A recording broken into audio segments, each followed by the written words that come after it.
what I took home, because Yeah. if you make it 5 minutes, then people will adjust No, to no. that again and Right. only join at 5 minutes. So 4 minutes is Um, minimum risk. My default waiting is here, but let's wait for sure. And I believe many will be just switching from the previous meeting. Yeah. That's fine.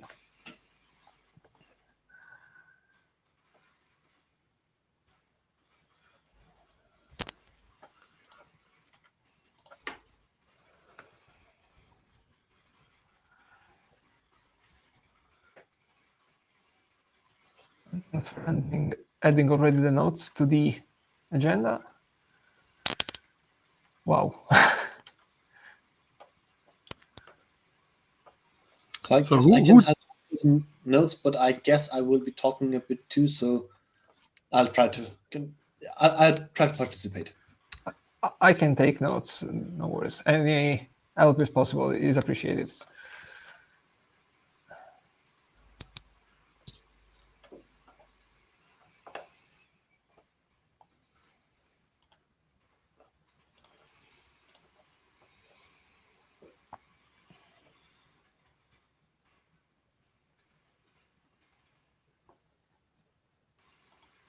And by the way, now problem details is really close to be released, right? After all the editorial effort.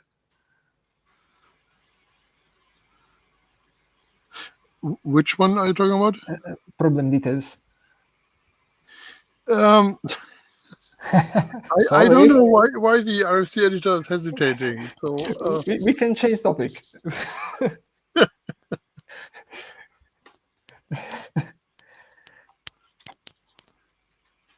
It's an interesting discussion anyway. There is still a discussion? Yeah, I think it's not that everyone can see it, but I'm in the loop. You really want to join the Auth 48 archive mailing list? Or you may want to subscribe to it, not join to it, and look for the discussion 9290, because really this is just XML to RFC stupidity, which doesn't allow us to do the right thing. So we are putting workaround on top of workaround. And I think we have. I remember something like about artwork and less than or equal. Yeah. Okay. Yeah, it wasn't less than or equal. It was shalom, but yes. So, yeah, things that should have long been resolved, but yeah. Yes.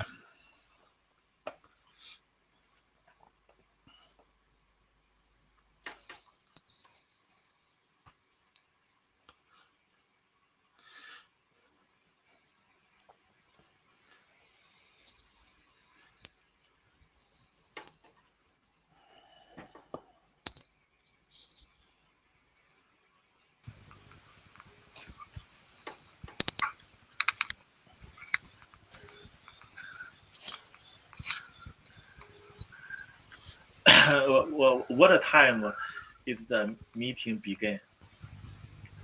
Hi, Zian. We are going to start in 30 seconds or so. Okay.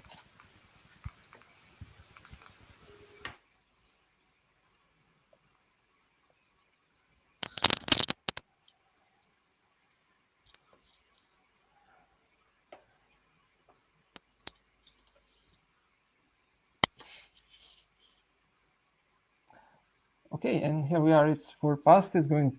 It looks like we're going to be a small crew today anyway. So welcome everyone to this interim meeting of the core working group.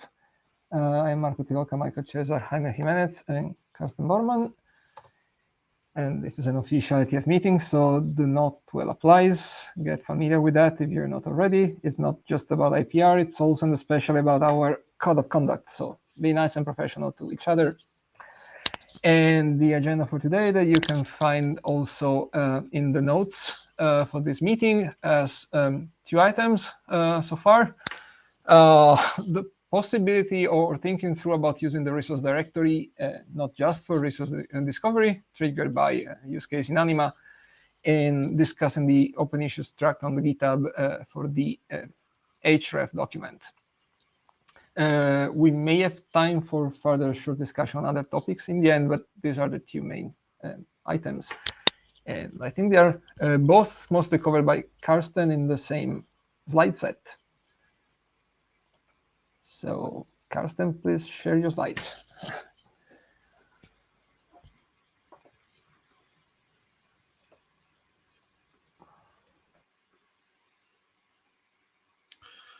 Okay, you should be seeing my slides now. Yes. Good.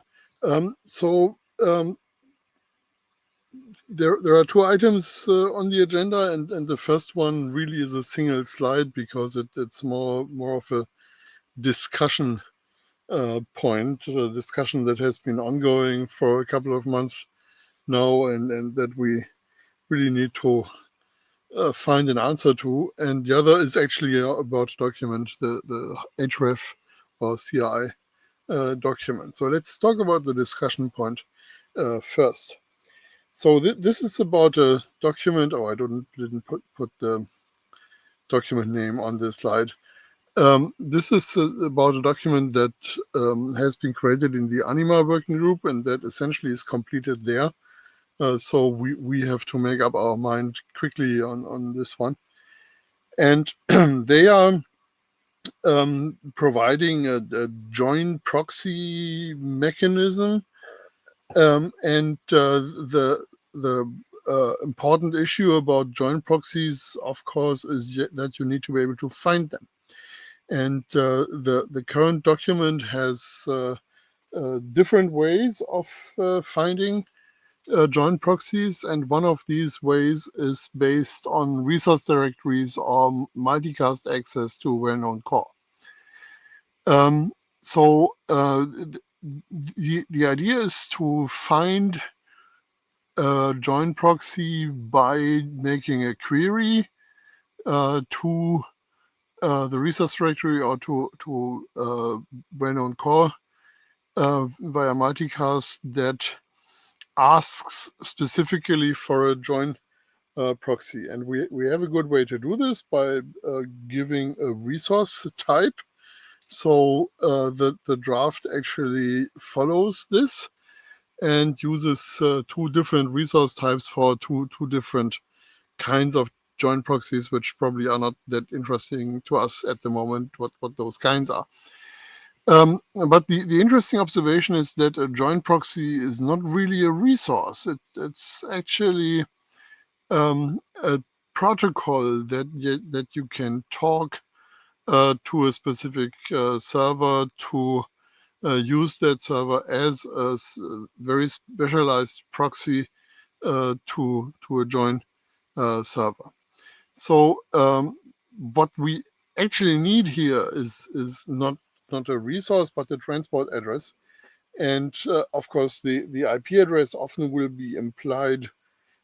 So really what they want to communicate is the port number under which this join proxy mechanism can be found.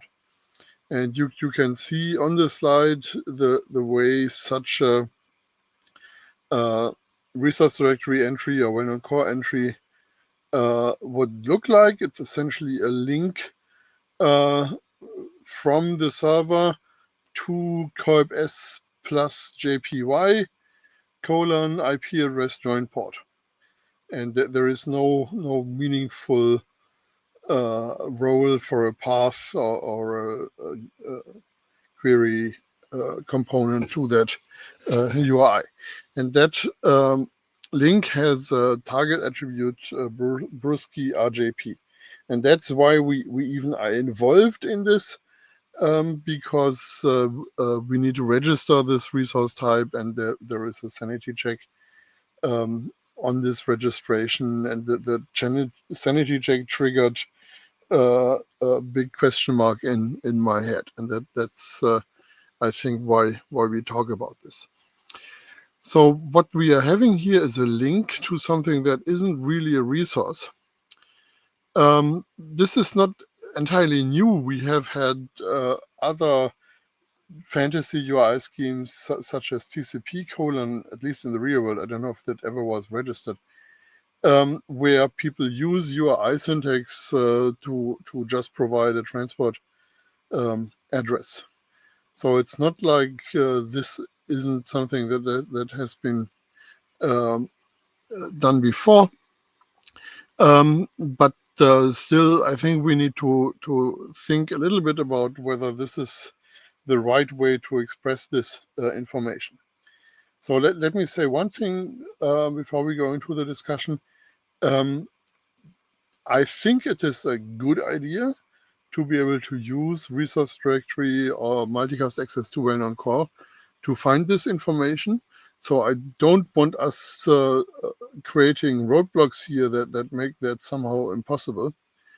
On the other hand, we want to do this in a way that allows the architecture. I'm sorry.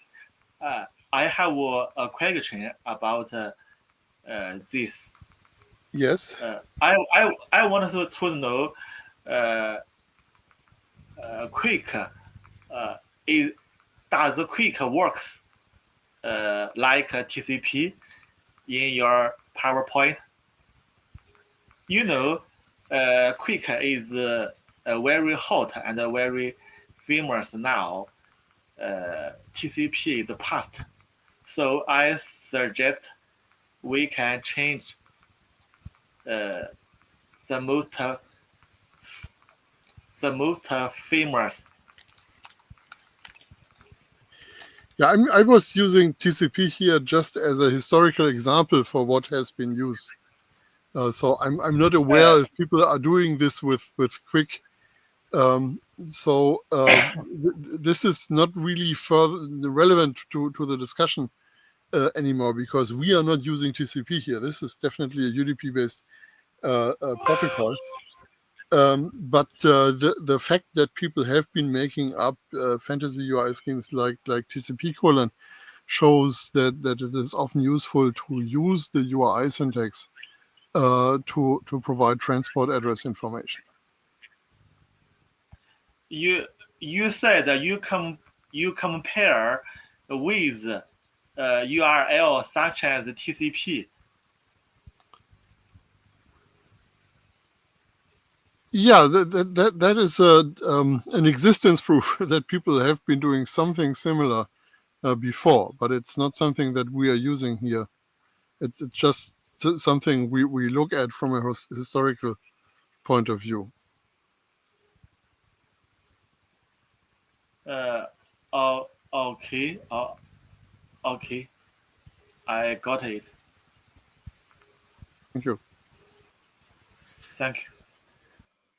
So the final question, of course, is if we actually go for this and say, yeah, you can use fake or fantasy UI schemes in the resource directory. The other question is, what should the client be searching for? Is it really an RT resource type, or should there maybe be another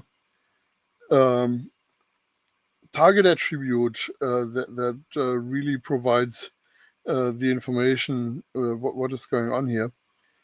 And I want to know is IPv6 works in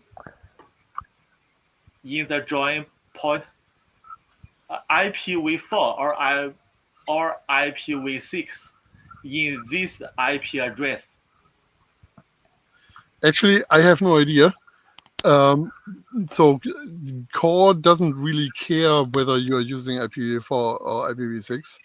And I think the environments that the joint proxy is targeting are usually using IPv6. But from the point of view of this discussion, it's not really relevant which kind of IP address is being used.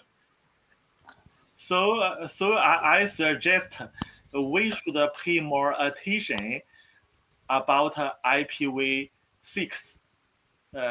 IPv4 is past soon. There are lots of change about IPv6, about root, about Yeah. This is my idea.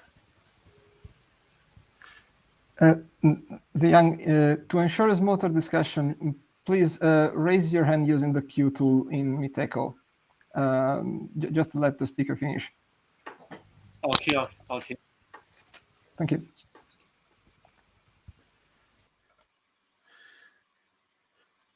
Okay, so I think I have presented this slide, and I would be interested in hearing what people think about this.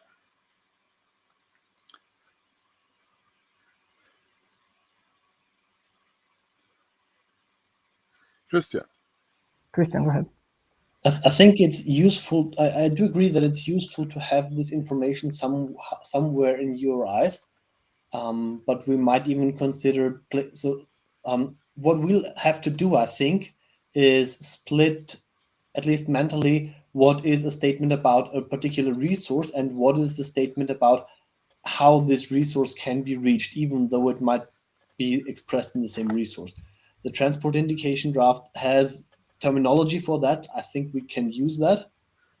But applying it to co-op S plus JPY is a bit trickier because it's not really a co-op protocol, but it's more like a UDP wrapper protocol. And no end device ever talks co-op directly over that protocol. So it's a bit of an in-between thing. That's probably a hack used because one is not using OSCORE, but that's kind of the point of that draft. So let's skip that. And I think then it's just a matter of stating that a particular statement and resource type is probably the one attribute that is not the right one here, that a particular statement is about the transport implied by this or that address. Yeah, so this resource here is not the resource that will be addressed via the joint proxy protocol. Of course, the actual join protocol is a different protocol, and I don't even remember whether that's CoAP or not. So it's CoAP S. It's CoAP S. Good.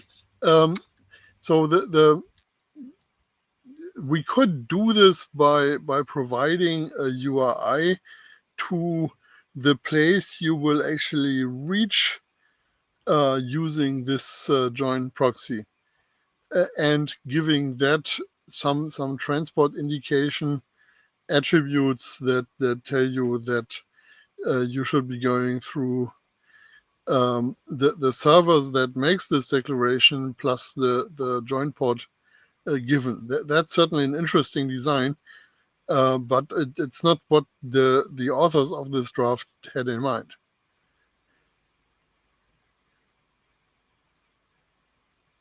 Hey, hi. Simon?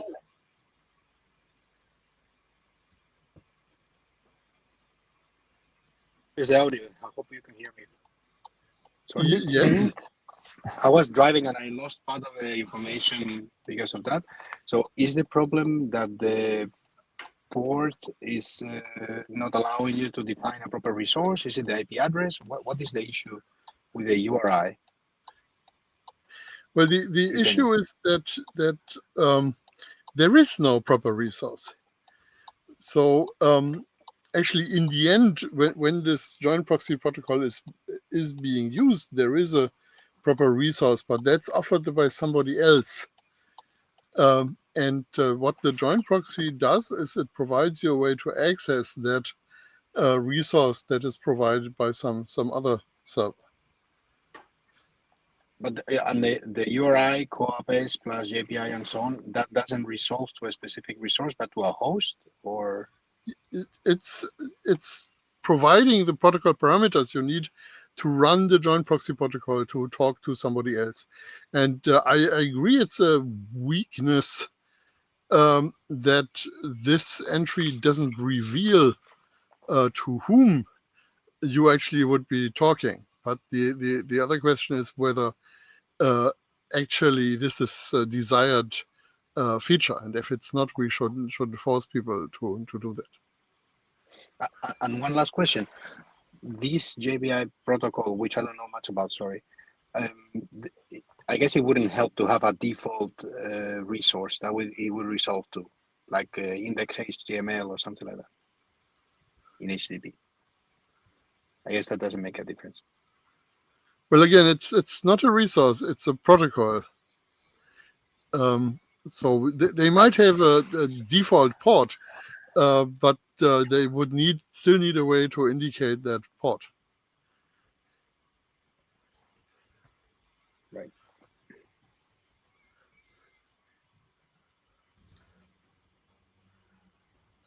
Christian. Yeah, so I just want to reaffirm that I agree with what you said about that it's that sorry let me rephrase. I think that the way that you mentioned that of talking about the specific resources is the way to go here. Discover the resources that it's actually about, and then add metadata about how to reach them. Okay.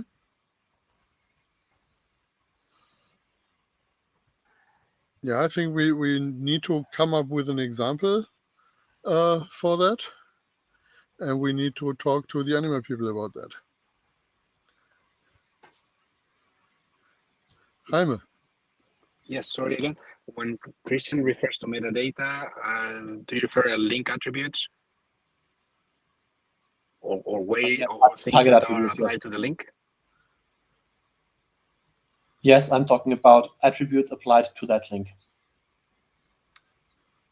So like the JPY port on the slide. Right. So I took most of the content for this slide from a previous message from Christian. So just to acknowledge this, these are not my ideas here. So building on this approach, resource type would become a right target attribute, right? Well,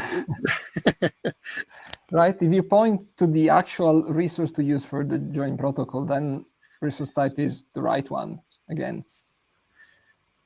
Actually, yes. But not with that value. But with not with that value, right? I don't know about the value. It can be just a brand new one minted for this. But I think they already have one. I just didn't find precisely from their draft which one they would be discovering initially. Yeah, I think the interesting observation here is that the way it is being proposed in the current Anima draft, the client that gets this resource simply doesn't have the information who he would be speaking to, which maybe in certain closed environments is okay, but from a general point of view, that's a bit weird. Jaime. Sorry again, one last dumb question. So this is a resource that we find in RD or well-known core over multicast or similar. And you mentioned that the protocol used is not COA but JPI. Why is the URI COA-based plus JPI? Because that is just the fantasy scheme that is used to store the IP address and port, the transport address. But it will be JPI : / and that's it, right? In practice. Yeah, the name of that scheme is kind of an orthogonal issue. Right. And okay. I must admit that COAP S plus JPY was what I proposed a while ago. So that's my fault. Okay. Thanks. Just curious. Yeah, one more comment, still building on the latest approach discussed when it boils down again to the real resource. If you use the resource directory, it would be about the join proxy to register itself first as endpoint and then registering this resource, right? Just by the book. Yes. I'm not sure because as I understand the join that JPI URI is not the joint proxy itself, because the joint proxy itself is the other constraint device, but that URI refers to just another port on the on around the join resource where co-op S and that join protocol are baked together. But I think that would typically be on the same host even. No, you really would be looking for a join proxy. So if the pledge, which is their word for the newly joining client, if that finds a join server, I forget what the name in their terminology is. If the pledge finds a join server, then the pledge is all set. But if it doesn't, then it has to start looking for a join proxy. And the join proxy knows the join server in some way. And you would, once you find the proxy, you would be able to use that proxy to talk to the join server.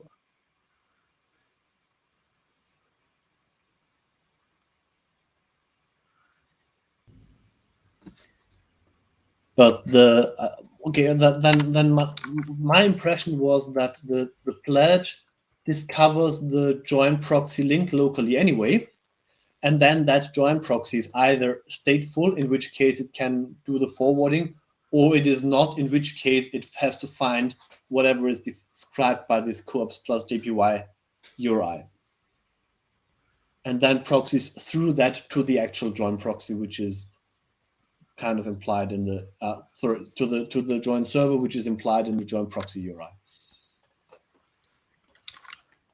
Yeah, we probably have to generate a slightly more extensive example to make sure we have all the components of that. So that the slide is abstracting this a little bit too much. But I can't answer that question. I have to reread the document.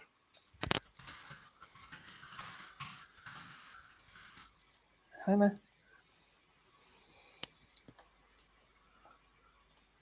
Yeah, just throwing it out there in case it's of use. I guess you could have hosted by relation, like on the first proxy. I mean, hosted by relations, I guess they also work for different interfaces on the same host, but also to different endpoints altogether. Christian, you probably have thought about this already. Yeah, the hosted by or the hosts relation is already implicit in that statement. It's just not particularly helpful, and not it's just not used in a way that's of in any kind helpful here.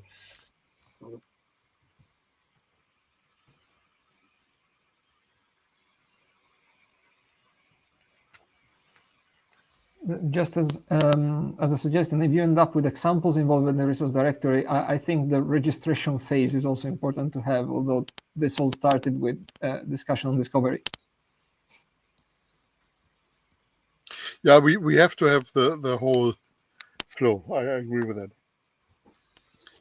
So I think the next step is to actually get something written up and then get a joint meeting between some Anima people and some core people to close this. I think we can do the finding of the right time to do that offline. So unless somebody wants to add something to this, I think we have the information we need. I'm seeing a lot of people briefly dropping from the call and coming back. Is that something that people actually experience, or is it just a fluke in the member list? I had some issues earlier, but I think that was local on my end, so okay. Probably related to the system as a whole. Yeah. I actually also have some issues. I don't know if it's very local, but perhaps. Good. So I think we can complete this agenda item and go to the next one, which is the remaining open issues on CRIs or the href draft. And there are a number of issues open in the GitHub repository, and I should have put the address in there. I'm sorry.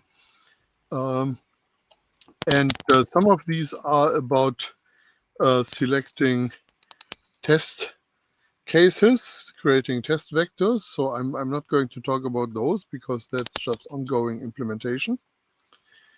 And there are a few more that really probably need to go into the document. And I propose that we go through these issues now. So there are two issues, 43 and 44, which are both about percent encoded text. And we noticed that unreserved characters such as period normalized to being non-percent encoded. So we had to make some changes there. And also everything that is UTF-8 and not in the first 128 code positions also becomes non-PET because we are essentially open up normalizing this to UTF-8 text. So in the interest of having single normalized way of writing a CI for a UI, we could define a normalization algorithm that simply takes the text starting from the left and looks at the start of the text. And if we find a valid UTF-8 encoding of an unreserved Unicode scalar value, we can put this into a text string. And if that is not the case, so this is all for percent encoded text, sorry. If we find a percent encoded a text that would not be a valid UTF-8 encoding of an unreserved Unicode scalar value, then we put 1 byte into a byte string for that percent encoding and repeat. So we have a well-defined normalization algorithm. And the examples on this slide is the word blaubeer syltetøy, which is blueberry marmalade. And that would just be encoded as UTF-8 text because both the ASCII and the beyond ASCII characters are proper Unicode scalar values. So this would come out nicely. But on the other hand, if we have weird percent encoded stuff, for instance, if we have percent encoded 00 DC 4701 A5, then some of this would be picked up as UTF-8. For instance, the 0 and the 1, these are valid UTF-8, while DC47 certainly is not valid UTF-8 because that would be a surrogate character. And A5 is not valid UTF-8 because UTF-8 uses the prefix binary 1, 0 only for second and third characters and not for the initial character of a UTF-8 encoded character. So these DC47 and A5 would land in byte strings. So this is all about UTF-8 encoding and valid Unicode scalar values. The observation here is that CoAP actually requires oh, interesting. The observation is that CoAP requires net Unicode, so there are some additional requirements like no bombs and so on, but we would not be mirroring those. And Christian noticed that the DC47 would be just a DC and then 47 is actually a valid character because it's a capital F. Excuse me, capital G. So it would be in the string together with the U0001 as the text string. So to summarize, my proposal here is we define a normalization algorithm. We require that normalization algorithm to be used. This is not Unicode normalization. Maybe the word normalization needs to be replaced with something else. This is just a defined way to get partially percent encoded URI into the PET structure. And we would do this with regard to UTF-8 and Unicode scalar values, but not with regard to the additional CoAP requirements on net Unicode. So any opinions on that? Christian. I'm happy with the state of merged things here. I'd just like to point out that because when we take this route of ignoring that co-op statement, we might be pushing co-op in whatever kind of later development it has towards dropping that requirement, because Yes. there is no practical way for users to process a URI, a CRI that is not just taking the text values into co-op and failing if there is any PET. So my secret plan is to drop the net Unicode requirement from CoAP and replace it by something that I actually even have a draft for, but I need to finish that draft first, and then we can use that to replace net Unicode.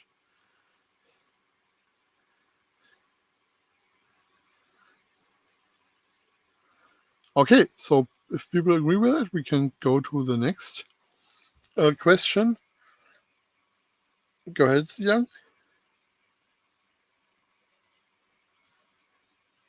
Wanted to know, is there a way to delete BOM?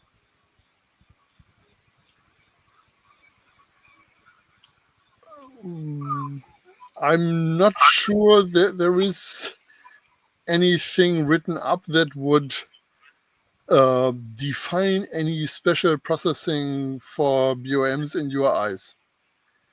So I don't think we have a reason for doing that kind of processing.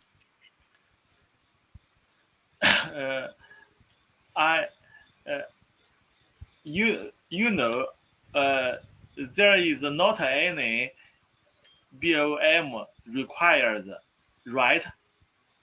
No, if there is no BOM, then we are fine.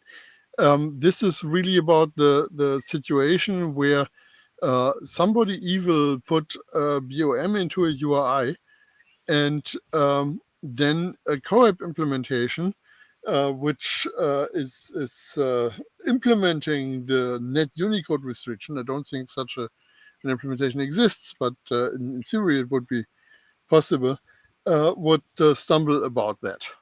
So it's a bit of a theoretical case, but it's good that we have been thinking about that. Okay, thank you. Thank you.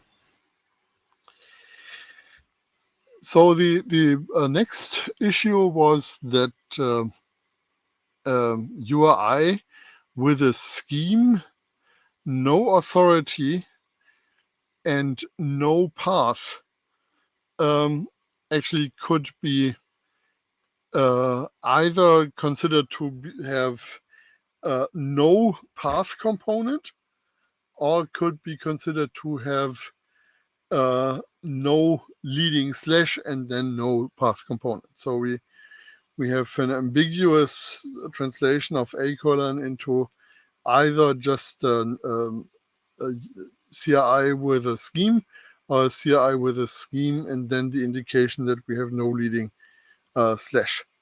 And we could pretty much toss a coin, but Christian has dug out that foo colon bar plus dot dot slash bez should resolve to foo slash bez. And so it's kind of more obvious to keep the foo itself in the leading slash category. Otherwise, we would change that while doing this resolution. Yeah, this is a weak reason, but it may save us from tossing a coin. And once we have tossed that coin or accepted that reason, we would simply outlaw having just a scheme and the no leading slash indication, but no actual path being given.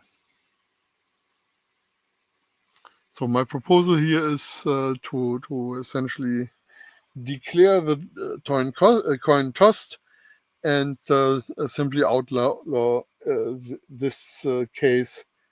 So we have a well-defined URI to CRI translation of A colon.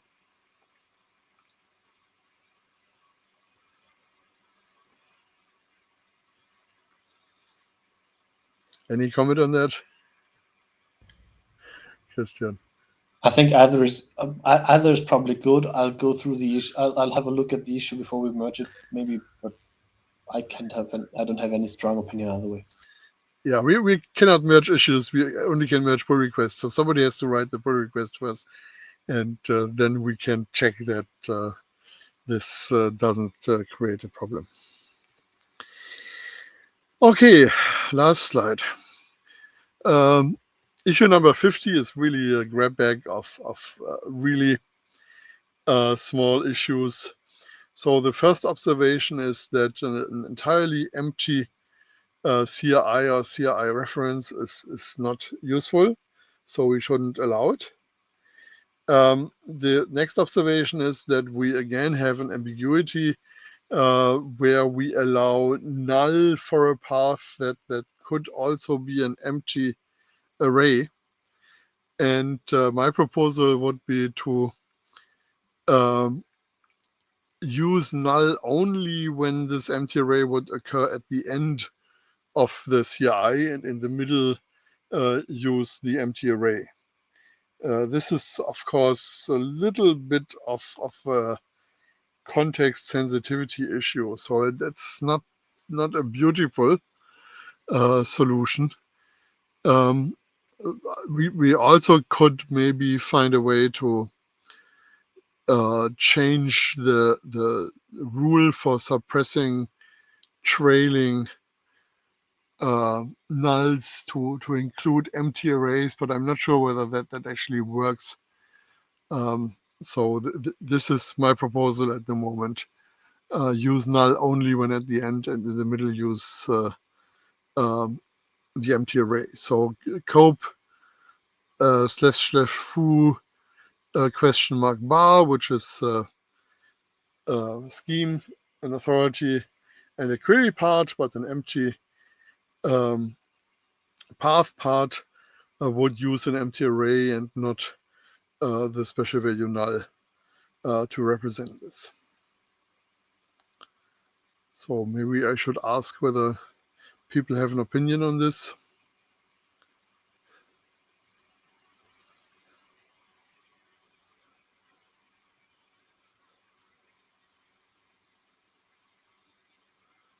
Karsten, I'm just wondering if it's possible to define any simple sanity check to see that one gets this right in an implementation. Is it just sufficient to see that null is not present in the end? Yeah, I think that's a good requirement. And since I haven't implemented this yet, I don't have a strong feeling on how to put this in. But in an ideal world, of course, it would be possible to say this in the CDDL. But this is such a context-sensitive thing that CDDL is a little bit not strong enough to do this. Okay. Yeah, I don't have an answer to your question, but I think it would be really useful to get a simple sanity check we can apply here. I didn't mean necessarily a CDDL or a semantics definition, more a practical guideline for an implementer. Exactly. Yeah. Yep. Okay. So these are two items that really need a decision, and there was a third item in this issue that just notes that the host part in the authority is a bit weird because it's a group in a larger authority array. So in all other cases, when we build strings out of arrays, we are using the entire array, and here in this case, we first have to lop off the port on the right hand side and other stuff on the left hand side, and then we can use the text strings remaining to build the host value for the UI. And I agree that this is weird. I'm not sure that there's much we can do about that without introducing quite a few more bytes in the encoding.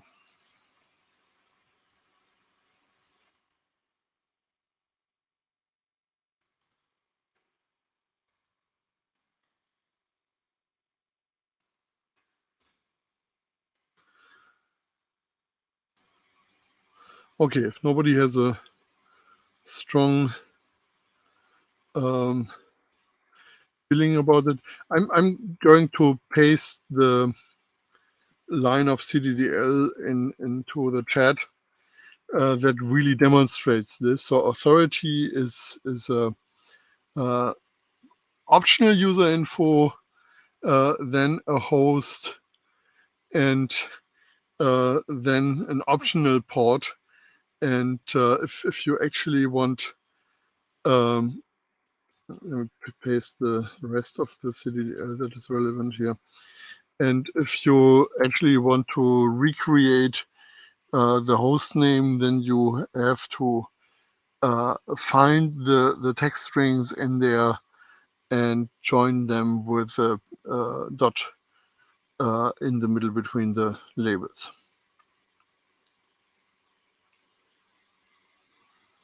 So this is a bit different from how we put together other parts of the UI, but I don't think it's a disaster.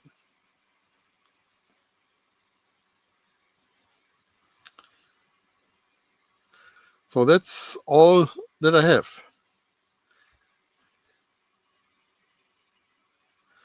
So the authors would now generate a few pull requests based on this and try to close the issues with these pull requests. So you may want to watch the href repository if you want to look at these pull requests. And then I think we are very, very close to a working group last call.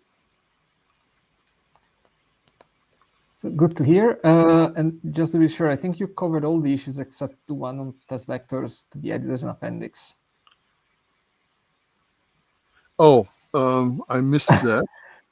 No, I wasn't comparing one by one, but Yeah, that one came up to my mind. But I mean, it's not really for discussion. It's just a pending action. well, it's a good question. So there are several ways of handling test vectors, and assuming that we want to have test vectors, of course, one answer is not to have test vectors, but I think that would be a mistake. Assuming that we want to have test vectors, we can put a set of test vectors into the RFC and or have a more complete set of test vectors that is living in a repository somewhere. And what I think we should be doing is have a reference from the RFC to that repository. That's a bit of a weird thing for a perpetual immutable document like an RFC to point to a GitHub repository. But the ISG has recently warmed up to this, so we could make use of this device. So we would have the test vectors and some supporting software in that repository, which would make it a bit easier for people to make use of the test vectors. That would be my proposal. So we would still have a few examples in the RFC, but not with the intention to cover all bases, but just to support the explanatory text. Yeah, totally agree on the overall approach. We need to select carefully what to include. So I think Yes. it will end up be a few very, very important, not too difficult ones, and a few very useful to know corner cases. Yeah, we even have an appendix for corner cases, the small print appendix. So yeah, we can do that, but we shouldn't try to be exhaustive here. Right. Yeah, sounds good. Great. So I think So I'm we done. expect a pull okay, so we expect a pull request anytime soon, followed by a revision, of course, I suppose before IETF 115. Yeah, I'm going to be on vacation next week, but I'm not sure how many pull requests I will be able to. Didn't mean to rush that much, but yeah. we should have something by London. Yes. Great. Okay, those were the main points on the agenda. Is there any other topic or any other business, actually, that anyone wants to discuss related to core?